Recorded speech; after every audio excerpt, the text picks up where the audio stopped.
செவிவழி கதை கேட்க வந்திருக்கும் அன்பு நேயர்களுக்கு இனிய வணக்கங்கள். எழில் அன்பு ஆடியோ நாவல்ஸ் சேனலுக்கு உங்களை அன்புடன் வரவேற்கும் நான் உங்கள் ஆர்ஜே நித்யஸ்ரீ.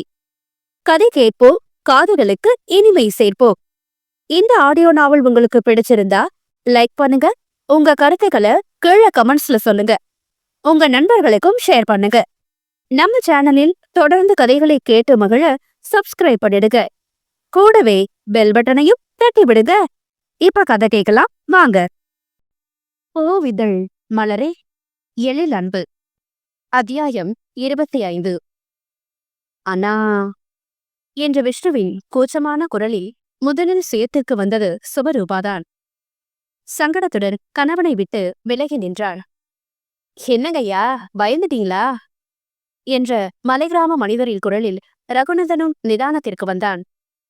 எங்க ஊருக்கு பாடம் சொல்லி கொடுக்க வந்த டீச்சருங்கள அப்படி பாதுகாப்பு இல்லாம விட்டுருவாங்களா என்று அந்த மனிதர் கேட்க, ரகுநந்தன் வெளிகளை எட்டா புன்னகையை மட்டும் பதிலாக தந்தார். இவங்கள பத்திரமா கூட்டிட்டு வந்ததுக்கு நன்றிங்க என்று ஜீவிதாவின் தந்தை நன்றி தெரிவித்தார். இருக்கட்டும்ங்க, ஆனா இத காரணமா வச்சு டீச்சர் வர்றத தடுத்துறாதீங்க. பிள்ளைங்க ஏதோ கொஞ்சம் படிச்சு தெரிஞ்சுக்கிறாங்க. டீச்சர் வரலனா புள்ளையனுக்கு அந்த படிப்பும் கிடைக்காது. டீச்சருங்க பாதுகாப்புக்கு எங்க ஊர் ஆளுங்க அத்தனை பேரும் பொறுப்பு என்று அந்த மனிதர் சொல்ல, ரகுநந்தனுக்கோ ஜீவிதாவின் தந்தைக்கோ சட்டென்று பதில் சொல்ல முடியவில்லை. ஒரு நாள் இரவின் தவிப்பு அவர்களை அமைதியாக்கியது. நீங்க கவலைப்படாதீங்க, நாங்க கண்டிப்பா வருவோம் என்று சுபரூபாவும் ஜீவிதாவும் தெரிவிக்க, சந்தோஷங்க என்று கையெடுத்து கும்பிட்டு நன்றி சொன்னார் அவர். ஆனால் ரகுநந்தனின் முகம் இறுகி போயிருந்தது.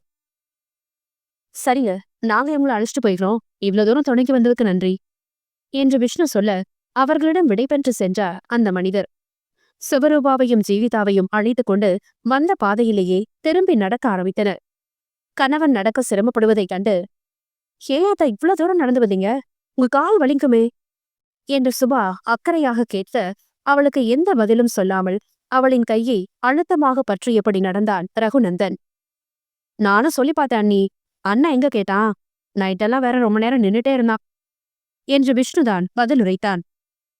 ஏன் அத்தான் என்று சுபரூபா மீண்டும் ஆரம்பிக்க, பேசாம வாயை மூடிட்டு வாடி, இருக்கிற ஆத்திரத்துக்கு ஓ வாய் அப்படியே கொளுத்து வச்சிட போறேன் என்று பல்லை கடித்து அவளுக்கு மட்டும் கேட்கும் வண்ணம் வார்த்தைகளை துப்பினான். அவன் சொன்னதை கேட்டு திடுக்கிட்டு சுபா அப்படியே நின்றுவிட, வா என்பது போல் அவள் கையை இழுத்து கொண்டு நடந்தான் ரகுநந்தன். அதன்பின் ஒன்றும் பேசாமல் வண்டி நிறுத்தியிருந்த சாலைக்கு வந்து சேர்ந்தனர்.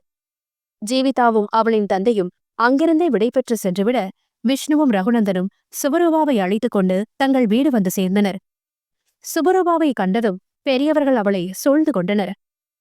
உனக்கு ஒண்ணு ஆகலையே சுபா என்று கலைவாணியும் பானுமதியும் அவளை தொண்டு தொட்டு பரிசோதித்தனர்.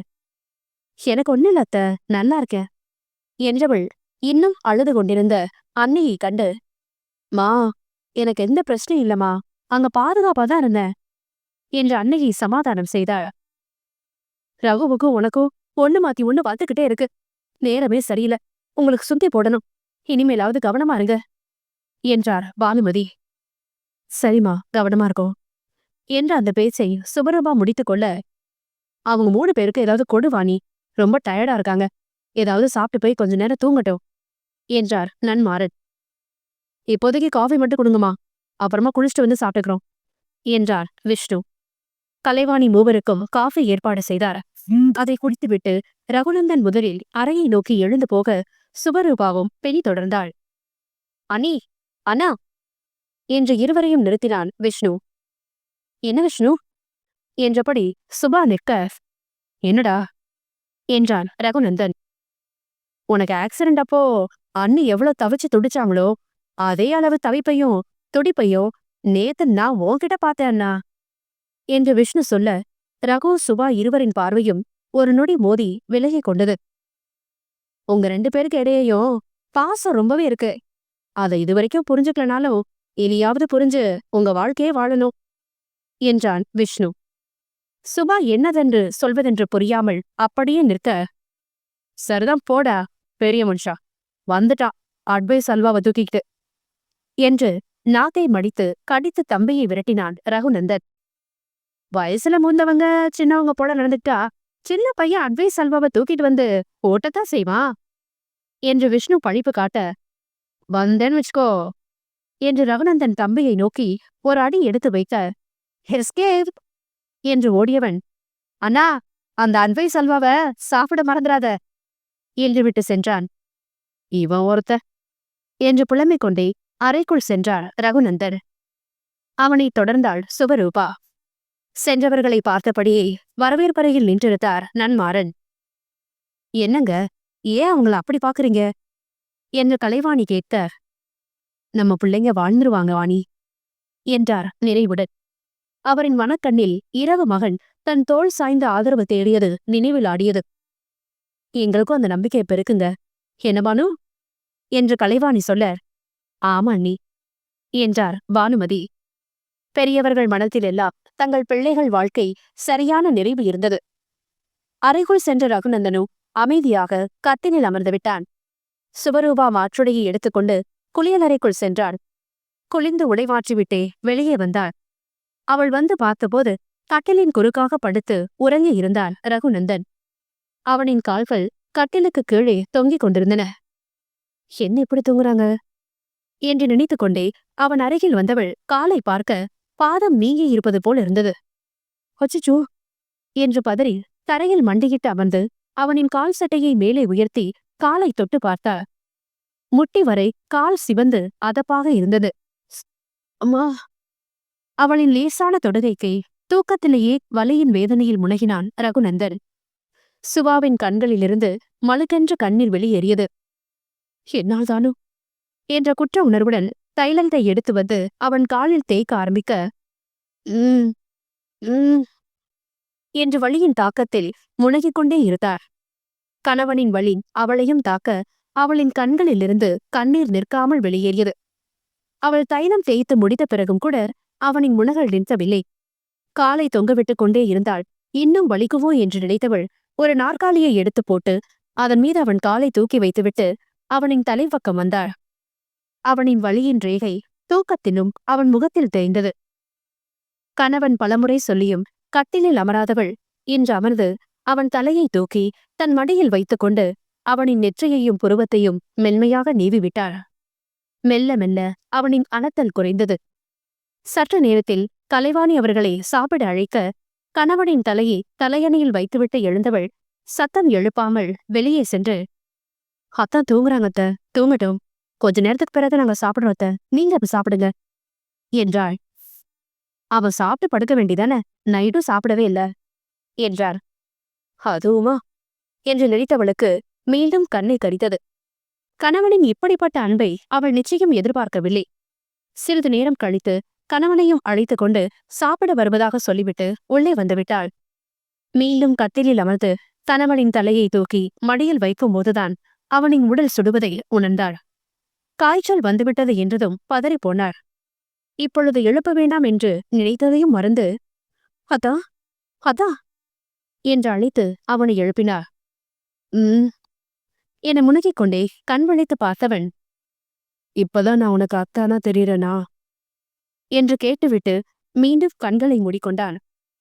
தன்னுடைய அந்த அழைப்பை கேட்க ஏங்கியிருக்கிறான் என்பதை உணர்ந்தாலும் இப்பொழுது அவனின் உடல்நிலையே பிரதானமாக இருந்தது.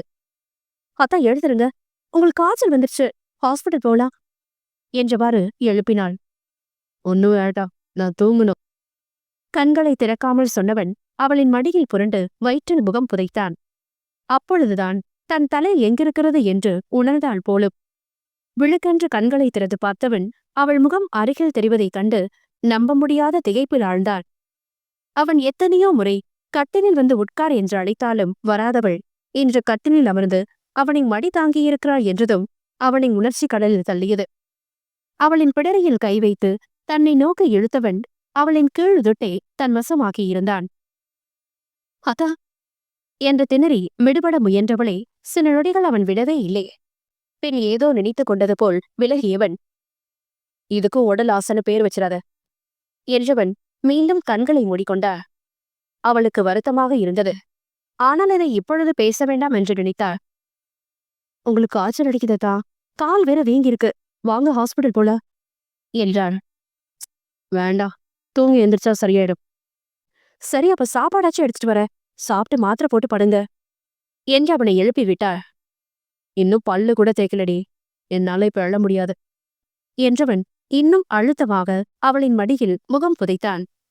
கூச்சமும் சங்கடமுமாக லேசாக நெளிந்தாலும் அவனிடம் பேசி சமாளித்து எழுப்பி விட்டவள், நீங்க போய் பல் தேய்ச்சிட்டு வாங்க, குளிக்க வேண்டாம், காய்ச்சல் அதிகமாயிட போது, நான் போய் உங்களுக்கு சாப்பாடு எடுத்துட்டு வரேன் என்று வெளியே செல்ல போனவள் எழுந்து நின்றவள் தடுமாறுவதை பார்த்து, அத்தா வேகமாக வந்து தாங்கிக் கொண்டாள். என்னாச்சு என்று கேட்டாள். கால மூணு முடியல என்றவன் உதட்டை மடித்து கடித்து வலியை பொறுத்து கொள்ள முயன்றார். நீங்க அப்படியே உட்காருங்க. கட்டிலில் அமர வைத்து அவன் படுக்கையில் இருந்தபோது செய்தது போல் அங்கேயே பல்லை தேய்க்க வைத்தாள். பின் விரைந்து வெளியே சென்று உணவை எடுத்து வந்து உண்ண வைத்து காய்ச்சல் மாத்திரையை கொடுத்து போட வைத்தாள். மாத்திரை போட்டதும் அவன் அப்படியே கட்டிலில் சாய்ந்து அமர்ந்துவிட அனைத்தையும் எடுத்து வைத்துவிட்டு வந்தவள், உங்களை யார் அவ்வளவு தூரம் நடக்க சொன்னதாத்தா? பாருங்க, இப்ப கால் வலியே வந்துருச்சு. இப்ப என்ன பண்றது? ஹாஸ்பிட்டலுக்கு போக வேண்டான்னு சொல்றீங்க.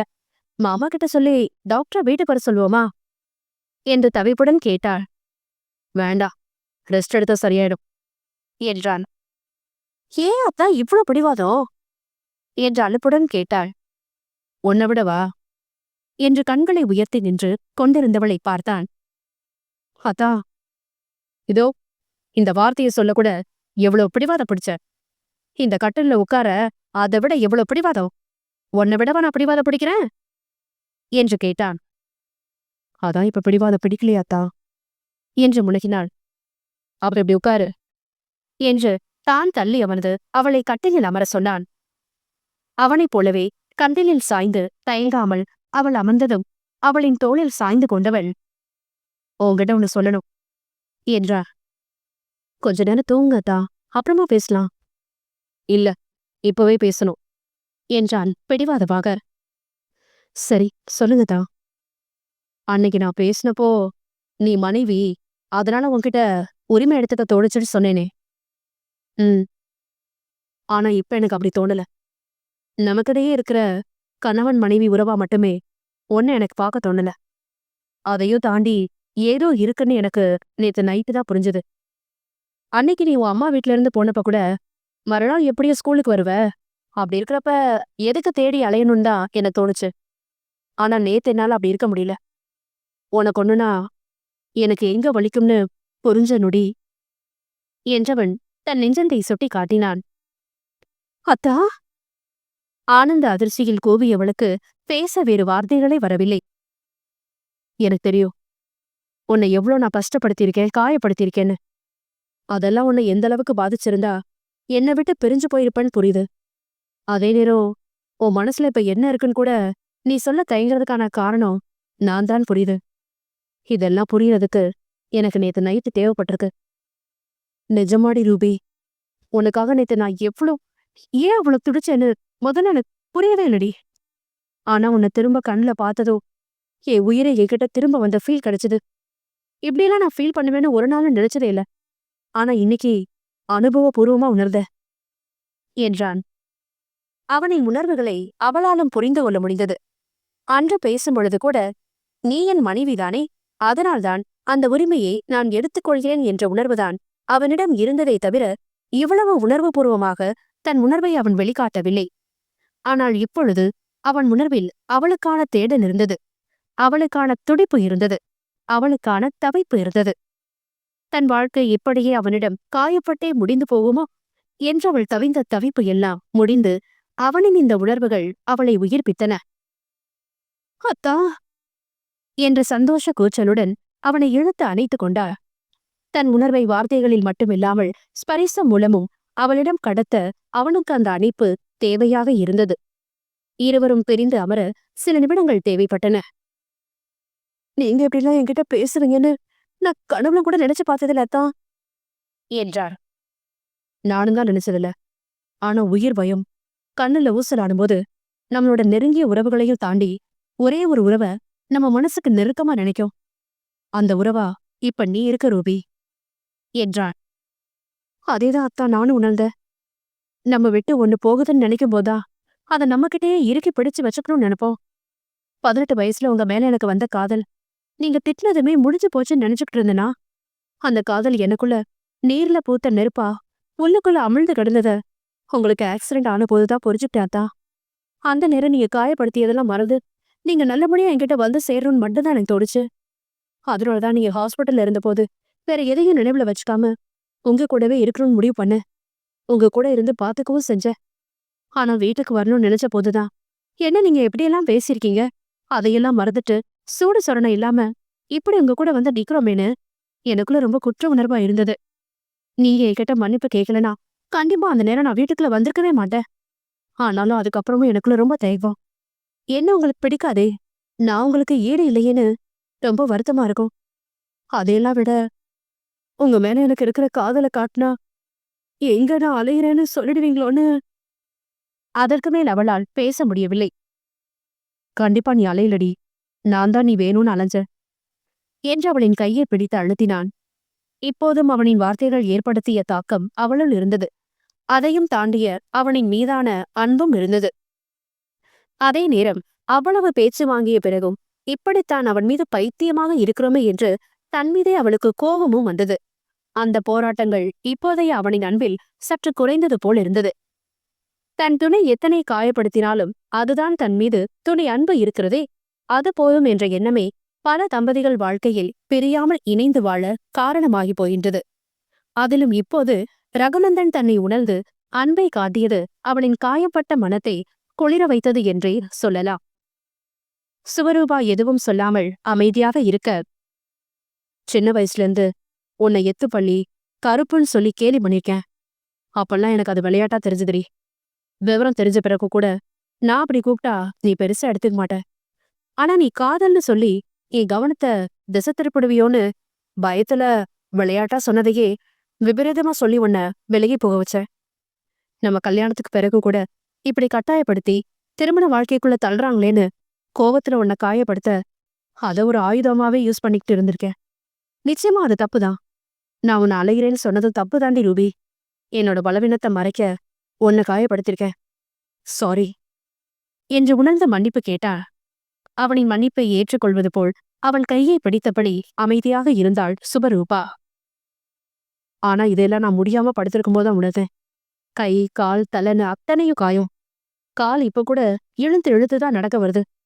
ஒருவேளையே கால் சரியாகலனா காலம் முழுசும் நான் நொண்டிதான் என்றவனின் வாயை வேகமாக கையை கொண்டு மூடினாள் சுபரூபா. அதா என்ன நீங்க, அப்படிலாம் ஒன்னும் ஆகாது என்றாள். அவளின் கையை விலக்கியவன், இதோ ஒரு நாள் நடந்ததுக்கே இப்ப எனக்கு வழியில நடக்க முடியல. பின்னாடி என்ன ஆகுவோ தெரியாது. நீ நினைச்சிருந்தா நான் உன்னை பாடி ஷேமிங் பண்ணதுக்கு பதிலடின்னு என்ன நீ நொண்டின்னு கேலி பண்ணிருக்கலாம்ல. என்ன கேலி செஞ்சியே இப்ப உனக்கு படுக்கையில தான் எல்லான்னு கிண்டல் பண்ணிருக்கலாம்ல. ஆனா என் மனசு காயப்படுறது போல நீ ஒரு வார்த்தை கூட சொன்னதில்ல. நானே சில நேரம் நான் இப்படி ஆகிட்டேன்னு குறையா நினைச்சப்ப கூட நீ நினைச்சதில்ல. அந்த மனசு எத்தனை பேருக்கு இருக்குன்னு தெரியல, உனக்கு இருக்கு என்றான். பாடி ஷேமிங்கால வலி அனுபவிச்ச நானே எப்படியாத்தா இன்னொருத்தருக்கு அந்த வலிய தருவ? காயப்படுத்துறது நீங்களா இருந்தா கூட என்னால நிச்சயமா அந்த வலிய திருப்பி தர முடியாதத்தா. கருப்போ பல் எத்துறதோ உடல் குண்டாகிறதோ நாமே கேட்டு வாங்கிக்கிட்டதா என்ன? இயற்கையா நம்ம உடல்ல உண்டாகிற மாற்றங்கள். அதை வச்சு ஒருத்தரை கேலி பண்ணா அவங்க எவ்வளவு வருத்தப்படுவாங்கன்னு பலருக்கு புரியறதே இல்ல.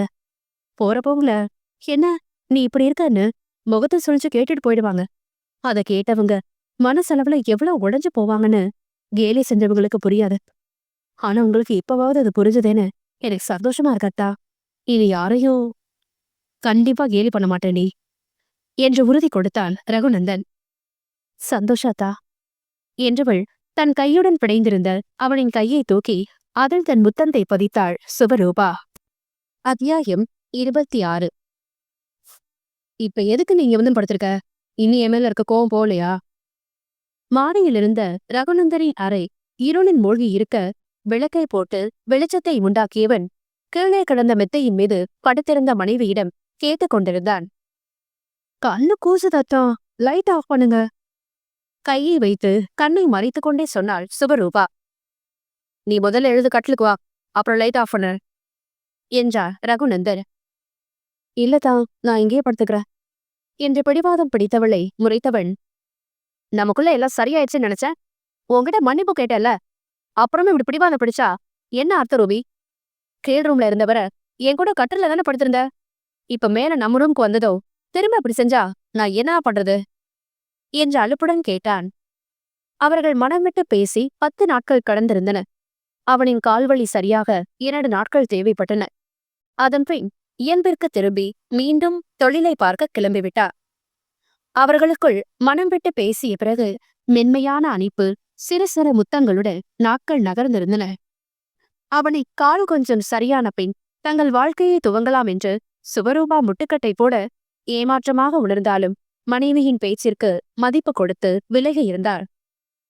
இப்பொழுது மாடிப்படியில் ஏறும் அளவிற்கு கால் கொஞ்சம் சரியானதும் இன்று காலையில் தான் மாடியிலிருந்த அவனின் அறைக்கு இருவரும் வந்திருந்தனர். அறைக்குள் இருவரும் சேர்ந்து நுழைந்தபோது சுபரூபா கணவனை ஒரு பார்வை பார்க்க, இனிமே ரூமை விட்டு போன சொல்லவே மாட்டேன். நீ என்ன ரூமை விட்டு விரட்டி விடாம இருந்தா சரிதான் என்றான் கேலியாக. கணவனை சூடாக முறைத்துவிட்டு அறைக்குள் சென்றார். ஆனால் அவளின் உதட்டிலோ புன்னகை உறைந்து கிடந்தது. மாலை அளவில் அவனுக்கு ஒரு வேலை வந்துவிட அதை பார்த்துவிட்டு வீடு வந்து சேர நேரமாகியிருந்தது. அறைங்குள் வந்து பார்த்தாள். மனைவி தரையில் மெத்தை விரித்து படுத்திருக்க, மீண்டும் முதலிலிருந்தா என்ற அலுப்புடன் அவளை பார்த்து கொண்டிருந்தான். நீங்க போய் கட்டில படுங்கத்தா, ஏற்கனவே நேரமாயிடுச்சு. காலையில நான் சீக்கிரமா ஸ்கூலுக்கு கிளம்பி போகணும் என்று மெத்தையை விட்டு எழாமல் சொன்னாள் சுபரூபா. உன்னை கட்டிலுக்கு வர சொன்னடி என்று பள்ளம் கடித்துக் கொண்டு உரைத்தார். 2 நாளைக்கு அப்புறம் வர என்றவள் முகத்தில் சோர்வு கொட்டி கிடந்தது. அதென்ன 2 நாள் கணக்கு? இப்ப வந்தா என்ன? இப்படி பிடிவாதம் பிடிக்கிறாளே என்ற நொடிக்கு நொடி அவளிடம் உஷ்ணம் ஏறிக்கொண்டே சென்றது. ஷோ அத்தான், எனக்கு பீரியட்ஸ், அதான் போதுமா என்று தலையில் அடித்துக் கொண்டு சொன்னாள். ஓ என்றவன், அதனால என்ன, கட்டில்ல படுக்க கூடாதுனா இருக்கு என்ன கேட்டா. இல்லதா, ஆனா கட்டில்ல படுக்க எப்படியோ இருக்கு, அதான் இங்க படுத்துட்டேன். ஒரு 2 நாள் பொறுத்துக்கோங்களேன், அதுக்கு பிறகு கட்டிலுக்கு வர என்றாள். என்னவோ சொல்ற என்று முனகிக் கொண்டே விளக்கை அமர்த்திவிட்டு குளியலறைக்குள் புகுத்தாள். அவன் சென்றதும் அந்த பக்கம் திரும்பி படுத்து போர்வையை நன்றாக இழுத்து போர்த்தி கொண்டாள் சுபரூபா. அதன்பின் குளியலறை கதவு திறக்கும் சத்தமும் கணவனின் நடமாட்டமும் கேட்டது. சில நொடிகளில் அவளின் மீது ரகுநந்தனின் கரம் விழ, அதா என்றபடி அவனின் பக்கம் திரும்பி படுத்தவளின் கழுத்தில் முகத்தை புதைத்தவள், என்னால தனியா படுக்க முடியாது ரூபி என்று முனகினான். ஆனா என்று மறுக்க முயன்றவளின் இதழில் தன் அதரங்களை அழுத்தமாக பதித்தான். அவளின் கையும் இப்போது கணவனை அணைத்துக் கொண்டது. சில நொடிகளை அவன் பிரிந்ததும், ஏ பல்லு கெஸ் பண்ண இடைஞ்சலா இல்லையாத்தா என்று முணுமுணுப்பாக கேட்டாள். அவளின் கீழுதலை 2 விரலால் பிடித்தவள், பூவோட இதழ் போல உன்னோட உதடு அவ்வளோ மென்மையா இருக்குடி, அது காந்தமா என்னை இழுக்குது என்றவன் அவளின் கீழுதலை மட்டும் தனக்குள் இழுத்து கொண்டாள். அவனின் செயல் சுகமான அவஸ்தையை கொடுத்தாலும் நேர்மறையாக மட்டும் பேசியவனே இன்னும் இன்னும் பிடித்தது அவளுக்கு. ஓ மனசு கூட பூ போல தாண்டி ரூபி, ஓ என்றவனின் கை போர்வைக்குள் நுழைந்து அவளின் மேனையில் படர அவளின் காதிற்குள் ரகசியமாக முணுமுணுத்தான். அத்தா என்றவளுக்கு கோச்சமாக இருந்தது. இன்னைக்கு எவ்வளவு ஆர்வமா வந்தேன் தெரியுமா, என்னை ஏமாத்திட்டடி என்றவன் குரலில் தாபம் கொட்டி கிடந்தது. ஒரு 2 நாள் பொறுங்கத்தா என்று ரகசியம் பேசினார். பொறுத்துதானே ஆவணும், வேற என்ன பண்றது என்று ஏக்க பெருமூச்சு விட்டவனை பார்த்து சிரித்தாள் சுபரூபா. என் அவஸ்தை உனக்கு சிரிப்பா இருக்கா என்றவன் மீண்டும் அவளின் உதட்டை நோக்கி குனிய, பக்கத்துல வந்தீங்க அப்படியே கடிச்சு வச்சுவ, அப்புறம் ஊசி போட ஹாஸ்பிட்டல் ஓடணும் என்றாள். சரி இந்தா கடிச்சு வை, என் பொண்டாட்டி கொடுத்த லவ் பைட்ஸ்னு டாக்டர் கிட்ட சொல்லி ட்ரீட்மெண்ட் பாத்துக்கிறேன் என்று அவன் கூசாமல் சொல்ல அவனுக்குத்தான் கூச்சம் வந்து தொலைத்தது. தேறிட்டீங்கத்தா என்றாள். இந்த நல்ல பேரெல்லாம் எனக்கு பத்தாதிரி, உனக்கு சரியாகட்டும், அப்புறம் நிறைய நிறைய உன்கிட்ட நல்ல பேர் வாங்கணும் என்று ரகசிய பேச்சு பேசியவனை காதலுடன் அணைத்துக் கொண்டாள் சுவரூபா. 3 நாட்களுக்கு பிறகு ரகசிய பேச்சாக மட்டும் இருந்ததை தங்களுக்குள் ரகசியமாக அரங்கேற்றியும் கொண்டனர். கிளம்பிட்டியா ரூபி? சீக்கிரம் கிளம்பு. எனக்கு ஒரு அவசர வேலை இருக்குடி. உன்னை விட்டுட்டு அதுக்கு போகணும் என்றபடி மனைவியை அவசரப்படுத்தினார் ரகுநந்தன். நானே போய்க்கிறேன்னு சொன்னா கேட்க மாட்டேங்கிறீங்க. நீங்க உங்க வேலையை பார்க்க கிளம்புங்கத்தான். நாட்டோட போய்க்கிறேன் என்று மனைவி சொன்னதை அவன் கேட்க தயாராக இருக்கவில்லை. ஏன் கூட வா, இல்லனா நீ போகவே வேண்டாம் என்றான் பிடிவாதமாக. அவசர அவசரமாக கிளம்பிக் கொண்டிருந்தவள் அவன் சொன்னதை கேட்டதும் அப்படியே நின்று அவனை முறைத்து பார்த்தாள். என்னடி மொறப்பு? உதட்டை வளைத்து சிரித்துக் கொண்டே புருவம் உயர்த்தி கேட்டான். உங்ககிட்ட ஏற்கனவே நான் அதை பத்தி பேசிட்டேன். அப்புறமும் நீங்க இப்படி சொன்னா என்ன அர்த்தம் என்று உஷ்ணமாக பார்த்தாள். சொன்னதா, அதுக்காக உன்னை தனியாலாம் விட முடியாது என்றாள். இன்னும் 1 மாசம்தான். அடுத்த மாசம் கவர்மெண்ட் டீச்சர் ஒருத்தவங்க மலை கிராமத்துக்கு வரதா சொல்லிருக்காங்க அத்தா. அவங்க வந்துட்டா அப்புறம் மலை கிராம பிள்ளைகளுக்கு படிப்ப அவங்க பாத்துப்பாங்க என்றாள். வர்றவங்க பாதியில போகாம நிலையா இருந்தா சரிதான் என்றார் ரகுநந்தன். போக மாட்டாங்க நம்புவான்தா என்றாள் சுபரூபா. இருவரும் பேசிக்கொண்டே இறங்கி கீழே வந்தனர். நன்மாறனும் விஷ்ணுவும் சாப்பிட அமர்ந்திருக்க இவர்களும் அவர்களுடன் இணைந்து கொண்டனர். சாப்பிட்டுக் கொண்டே ஆண்கள் வேலை விஷயமாக பேசிக் கொண்டனர். ரகுநந்தனும் சுபரூபாவும் சாப்பிட்டு கிளம்பும்போது, ரொம்ப நேரம் ஆக்கிடாம சீக்கிரம் வீடு வந்துரு சுபா என்று சொல்லி அனுப்பினார் கலைவாணி. சரினத, நானே லேட் ஆகட்டும் நினைச்சாலும் உங்க புள்ள விட மாட்டாரு. அதுக்குத்தானே ஒரு பாடிகார்ட என் கூடவே அனுப்புறாரு என்று கேலியாக சொல்லிவிட்டு கணவனுடன் கிளம்பினாள் சுபரூபா. உனக்கு நக்கல்டி என்று ரகுநந்தன் அவள் தலையில் லேசாக தட்ட, உண்மை சொன்னா உங்களுக்கு நக்கலாதான் தெரியோத்தா என்று உதட்டை சுளித்தாள். இருவரும் சிரித்தபடி காரில் ஏறி கிளம்ப வாசலில் நின்று அவர்களை மகிழ்ச்சியுடன் பார்த்தார் கலைவாணி. குமார் காரை ஓட்ட இருவரும் மலைகிராமம் கிளம்பினர். வழியில் ஜீவிதாவையும் அழைத்துக் கொண்டனர். மலைகிராமம் பாதை ஆரம்பிக்கும் இடம் வந்ததும் 4வரும் கீழே இறங்கினர். 2 பேரையும் பத்திரமா கூட்டிட்டு போயிட்டு வாங்க குமார். எதுவும் அவசரம்னா உடனே எனக்கு போன் போடுங்க என்றார் ரகுநந்தன். சரிங்க சார் என்று குமார் சொல்ல, நாங்க கவனமா போயிட்டு வராத்தா, நீங்க காரை மெதுவா ஓட்டுங்க என்றாள் சுபரூபா. ஓகே பாய் என்றவன் மனைவியிடம் விடைபெற்று காரை எடுத்துக்கொண்டு தன் வேலையை பார்க்க கிளம்பினான் ரகுநந்தன். கிராமத்திற்குள் யானை புகுந்த பிரச்சனைக்கு போய் மனைவி அங்கே பாடம் சொல்லிக் கொடுக்க செல்வது ரகுநந்தனுக்கு விருப்பம் இருக்கவில்லை. ஆனால் வெகுவாக பேசி கணவனை சமாதானம் செய்திருந்தாள் சுபரூபா. அந்த கிராமத்துல இருக்க பிள்ளைங்கெல்லாம் பாவம் அத்தா. அங்க கவர்மெண்ட் ஸ்கூல் கட்டி கொடுத்ததுமே டீச்சர் சரியா வரலன்னு படிக்க முடியாம கஷ்டப்படுறாங்க. அவங்களுக்கு எங்களால ஆன உதவியா இதை பண்ணிட்டு இருக்கோம். டீச்சர் வந்துட்டு அதுக்கும் தேவை இருக்காது. டீச்சர் வர மட்டுமாவது என்ன போக விடுங்களேன் என்று கோரிக்கை வைத்திருந்தார். ஆனாலும் அவனால் உடனே சம்மதிக்க முடியவில்லை. காட்டு யானை கிராமத்திற்குள் வருவது அங்கே அடிக்கடி நடக்கும் என்பதால் அவளை அங்கே அனுப்ப பயந்தார்.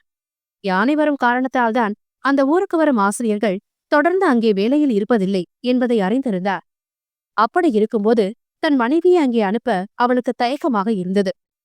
ஆனால் சுபரூபா பேசியே கணவனை சம்மதிக்க வைத்திருந்தார். அதன் பிறகும் தனியாக போகக்கூடாது என்று சொல்லி குமாரை அவளுக்கு துணைக்கு அனுப்புவதாக சொல்லித்தான் சம்மதம் சொல்லியிருந்தான். மனைவியை பாதுகாப்புடன் பார்த்துக் கொள்கிறோம் என்ற திருப்தி அவனுக்கு இருந்தது. ரகுநந்தனின் காலம் எந்த பிரச்சனையும் இல்லாமல் சரியாக இருந்தது. தொடர்ந்து பிசியோதெரபி செய்து சிகிச்சை மேற்கொண்டதில் கால் நேராக நடக்க வந்திருந்தது. அதில் குடும்பத்தினர் அனைவருக்கும் மகிழ்ச்சி. அதோடு ரகுநந்தனும் சுபரூபாவும் வாழ ஆரம்பித்து விட்டதை அவர்கள் சொல்லாமலே வீட்டினர் புரிந்து கொண்டனர். அதில் அவர்களின் மகிழ்ச்சி இன்னும் இரட்டிப்பானது. சித்திரப்பிரியாவிற்கு பானுமதி மூலம் விஷயம் தெரிந்திருக்க தங்கைக்கு அழைத்து வாழ்த்து சொல்லியிருந்தாள் அவள். ரொம்ப அழகா இருக்கடி ரூபி என்று மனைவியின் பின்னாலிருந்து மென்மையாக அணைத்து அவளின் காதில் காதலுடன் சொல்லி அப்படியே காதில் ஒரு முத்தமும் வைத்தான் ரகுநந்தன். நிஜமாவா? கணவன் புறம் திரும்பி கண்களை பெரியதாக விரித்து கேட்டாள் சுபரூபா. நிஜமா என்றவன் தனக்கும் அவளுக்கும் இடையே இடைவெளியை ஏற்படுத்தி தங்கள் மகவை ஆசையுடன் வருடி உணர்ந்தார். அவனுக்கும் அவளுக்கும் இடையேயான இடைவெளியை நிரப்பிக் கொண்டிருந்தது சுபரூபாவின் வயிற்றிலிருந்த 9 மாத சிசு. அவர்கள் தங்கள் வாழ்க்கையை துவங்கி 1 வருடம் ஓடியிருக்க அவர்களின் வாழ்க்கை பயணமும் எந்தவித தடங்களும் இல்லாமல் ஊடலும் கூடலுமாய் சீராக சென்று கொண்டிருந்தது. அவர்களின் காதல் வாழ்க்கைக்கு பரிசாக குழந்தையும் உருவாகி இருக்க மகிழ்ச்சியில் திளைத்தனர். ரகுநந்தனின் தொழிலிலும் ஏறுமுகமை. அவனின் கனவான ரிசார்ட் கட்டும் பணி நிறைவடைந்து கடந்த மாதம் விமரிசையாக திறப்பு விழாவும் நடத்தியிருந்தார். ஊட்டிக்கு சுற்றுலா வரும் பயணிகள் விரும்பி அங்கே வந்து தங்கி சென்று கொண்டிருந்தனர். அண்ணா, அண்ணா, அம்மா உன்னே அண்ணியையும் கீழே வர சொன்னாங்க. விஷ்ணு கதவை தட்டி அழைக்க, இதோ வர என்று உள்ளிருந்தே பதில் கொடுத்த ரகுநந்தன் மனைவியை ஆசையாக பார்த்தான்.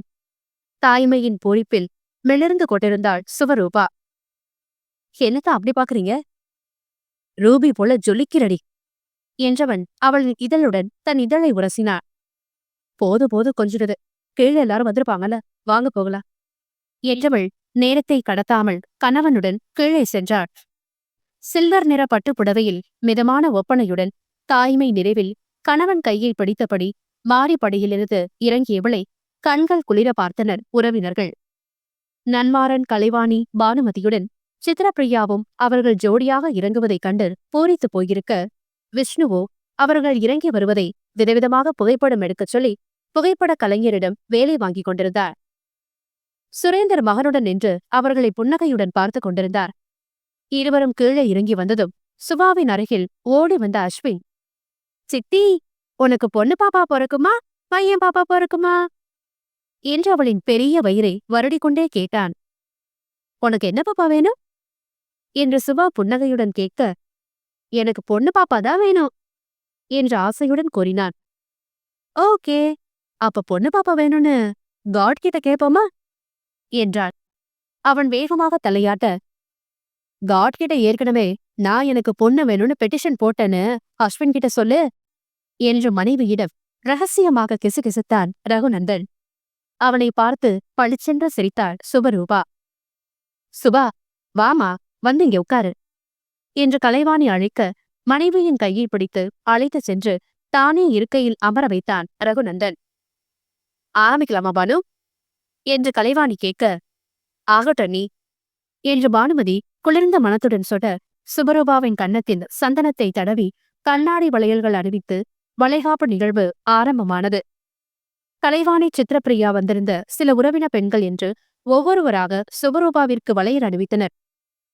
மகளின் கல்யாணத்தில் ஒதுங்கி நிற்றது போல் பானுமதி இப்போதும் ஒதுங்கி நிற்க, அதெல்லாம் பார்க்காத பானு, வளையல் போடு என்று அவரின் கையில் வளையலை திணித்து போட வைத்தார் கலைவாணி.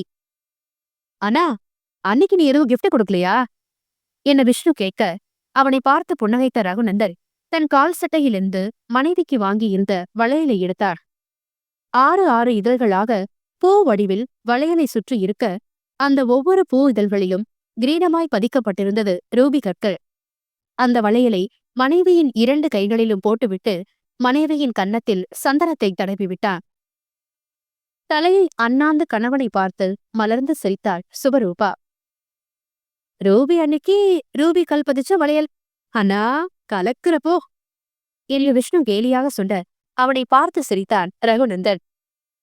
நான் கொடுத்த அட்வைஸ் செல்வா நல்லா வேலை செஞ்சிருக்கு போல இருக்கு அண்ணா என்று அண்ணனுக்கு மட்டும் கேட்பது போல் ரகசியமாக கிண்டல் அடித்தான் விஷ்ணு. டாய், ரகுநந்தன் கண்களை உருட்டி அதட்ட, உண்மைதானே சொன்ன என்று விஷ்ணு மேலும் வர, டே போடா போடா என்று சிரித்தபடியே விலகி சென்றான் ரகுநந்தன். வளைகாப்பு நல்லபடியாக நடந்து முடிய அன்னையின் வீட்டிற்கு கிளம்பினாள் சுபரூபா. அன்று வீட்டை விட்டு வந்ததிலிருந்து சுபரூபா அன்னையின் வீட்டிற்கு செல்லவே இல்லை. பானுமதி பலமுறை அழைத்து பார்த்தும் மறுத்துவிட்டாள். பானுமதி மன்னிப்பு கேட்டுமே அசையவில்லை அவள். வளைகாப்பு முடிந்து அன்னையின் வீடுதான் செல்ல வேண்டும் என்று பேச்சு வந்த போதும், அன்னைக்கு மழையோட எங்க போறதுன்னு நான் எப்படி தவிச்சு போன தெரியுமா என்று கேட்டாள். அம்மா செஞ்சது தப்பு தாண்டி சுபா, நீ புருஷ கூட வாழ போக மாட்டேன்னு அடப்பிடிக்கிறேன்னு தான் யோசிக்காம அப்படி பண்ணிட்ட, அம்மாவை மன்னிச்சிரு என்று பானுமதி சொல்லியும் அவள் மனம் சுணங்கவே செய்தது. அம்மா, அம்மா பொண்ணுன்னா அடிச்சுக்கிறதா, அப்புறம் கூடிக்கிறதா, இதெல்லாம் மனசுல வச்சுக்கிட்டு இருக்கலாமா சுபானி? அது உன்னோட அப்பா வாழ்ந்த வீடு, அந்த வீட்டுக்கு நீ போகாம இருந்துருவியா என்று கலைவாணி கேட்க, தந்தையின் நினைவில் கண்கள் கலங்க வளைகாப்பு முடிந்ததும் அன்னை வீடு செல்ல சம்மதித்திருந்தார். ஆனால் ரகுநந்தனோ மனைவி தன்னுடனே இருக்க வேண்டும் என்றார். என்னப்பா ரகு, என் பொண்ணு பிரசவத்தை நான் பார்க்க வேண்டாமா? அவக்குள்ள பெத்ததும் கொஞ்ச நாள் பார்த்து விட்டு அனுப்புறேன், அப்புறம் உன் கூடவே வச்சுக்கோ என்றார் பானுமதி. உங்க பொண்ணு பிரசவத்தை உங்களை பார்க்க வேண்டான்னு சொல்லல அத்த, பாருங்க ஆனா நீங்க மட்டும் தனியா இருந்து எதுக்கு பார்க்கணும்? நீங்க இங்க வந்துருங்க. நாம எல்லாரும் சேர்ந்தே பார்க்கலாம் என்றார். அது எப்படி? முறைன்னு ஒண்ணு இருக்குல்ல என்றார் பானுமதி. நமக்குள்ள என்னத்த தனியா முறை எல்லாம்? நீங்களும் இந்த வீட்டு பொண்ணு தானே? இங்க இருந்தே உங்க முறை எல்லாம் செய்ங்க. உங்களை யார் தடுக்க போறா? என்று கேட்டார். என்னன்னா ரகு இப்படி சொல்றான்? தன் அண்ணனிடம் நியாயம் கேட்டார் பானுமதி. நீயாச்சு உன் மாப்பிளையாச்சு 2 பேரும் பேசி ஒரு முடிவுக்கு வாங்க என்று விட்டார் நன்மாறன். இப்படி சொன்னா எப்படின்னா? அவன் கல்யாணத்தையே நான் அழுத்தம் கொடுத்துதான் பண்ணி வச்சேன். நம்ம நல்ல நேரம் அவங்க வாழ ஆரம்பிச்சிருக்காங்க. இதே அப்படி ஆகலனா நினைச்சு பார்க்கவே முடியல. தனக்குன்னு ஒரு கோடு போட்டு சரியான பாதையில போயிட்டு இருக்க பிள்ளைங்களுக்கு நமக்குதான் எல்லாம் தெரியும்னு பெரியவங்க அழுத்தம் கொடுக்காம இருந்தாலே போதும். அவங்க நல்லா வாழ்ந்துருவாங்க. இந்த ஞானோதயமே எனக்கு அவங்க 2 பேரும் பிரிஞ்சிருந்த காலத்துலதான் வந்துச்சு. தப்பு பண்ணிட்ட ஃபீல் இருந்துகிட்டே இருந்தது. ஆனா அவங்க 2 பேரும் புரிஞ்சு வாழ்ந்த அந்த ஃபீல்ல இருந்து என்ன காப்பாத்திருக்காங்க. அப்ப இருந்து என் மகனை இனி எதுக்கும் கட்டாயப்படுத்த போறதில்லைன்னு முடிவு பண்ணிருக்கேன் பானுமா. அவனுக்கு தொழில் எப்படி நடத்தணும்னு நான் சொல்லி கொடுக்கல. அவனா கத்துக்கிட்டு இவ்வளவு தூரம் வளர்ந்து நிக்கிறான். தொழிலை நடத்த தெரிஞ்சவனுக்கு வாழ்க்கையையோ நல்ல வழியில வாழ்ந்து பார்க்க தெரியும்னு எனக்கு நம்பிக்கை இருக்கு. அவன் விருப்பம் எதுவோ அதை செய்யட்டும். உனக்கு அவன் முடிவு சரிவன் பட்டுச்சுன்னா நீயும் செய்யி என்றார் நன்மாறன். தந்தையின் பேச்சை கேட்டு ஒரு நொடி உறைந்துதான் போனான் ரகுநந்தன். சில நாட்கள் முன் உன் மீது நம்பிக்கை இல்லென்று சொன்ன தந்தையின் வாயால் இப்போது நம்பிக்கை இருக்கிறது என்ற பெயர் வாங்கியதில் மகனாக நெகிழ்ந்து போனான் அவன். பானுமதி மீண்டும் அவனிடம் பேசி பார்க்க, நீங்க இங்க வாங்க அத்த என்று முடிவாக சொல்லிவிட்டார். அவனின் முடிவுதான் முன்னுக்கு வந்தது. அதன்படி வளைகாப்பு முடிந்து தாயும் வீட்டிற்கு சென்ற சுவரூபாவை மறுநாளே அழைத்து வந்துவிட்டான் உடன் பானுமதியையும். பொண்ணுங்க 2ஐயும் கட்டி கொடுத்தாச்சு. புருஷனும் இல்ல. பானு தனியா இருக்காளேன்னு கொஞ்ச நாளா மனசுக்குள்ள பாரமா இருந்தது ரகு. இப்பதான் நிம்மதியா இருக்கு. நான் ஒரு அண்ணனா அவளை அழைச்சிட்டு வந்து இங்க வச்சுக்கிறத விட மருமகனா நீ அவளை இங்க கூட்டி வந்து வச்சிருக்குது எனக்கு சந்தோஷம் என்று மகனின் தோளை தட்டி கொடுத்துவிட்டு சென்றார் நன்மாறன். அதன்பின் வந்த நாட்கள் பகலில் கலைவாணி பானுமதி பாதுகாப்பில் சுபரூபா இருக்க, இரவு விரைவிலேயே தன் வேலையை முடித்துக்கொண்டு தான் வந்து மனைவியை பார்த்து கொண்டார் ரகுநந்தன். வளைகாப்பு முடித்த ஒரு வாரத்தில் ஒரு நாள் இரவு சுபரூபாவிற்கு பிரசவ வலி எடுக்க மருத்துவமனையில் அனுமதிக்கப்பட்டார். மறுநாள் காலை 8 மணி அளவில் ரகுநந்தனின் கோரிக்கையை நிறைவேற்றிய கடவுள் பெண் குழந்தையை பரிசாக அளித்தார்.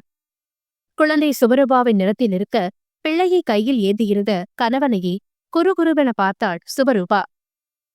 என்னடி அப்படி பாக்குற? ரகுநந்தன் கேட்க, உங்க பொண்ணு என்ன போலவே இருக்கா. உங்களுக்கு என்று சுபா இழுத்து நிறுத்த, நீ என் ரூபி, இவன் என் வைரோடி என்றான் பூரிப்புடன். அப்போ இவளுக்கு வைரம்னா பேர் வைக்க போறீங்க? அதனுடன் சுபா கேட்க, என்ன பேர் வைக்கலாம் நீயே சொல்லு என்றார். வைஷ்ணவி என்றவள் தயக்கத்துடன் கணவன் முகம் பார்க்க, நல்லா இருக்கே வைஷு பேபி, இங்க பாருங்க இங்க பாருங்க, அப்பா பாருங்க என்று குழந்தையை கொஞ்ச ஆரம்பித்த கணவனை கண்டு தன் பூவிதழ்கள் மலர சிரித்தாள் சுபரூபா. சுபம்.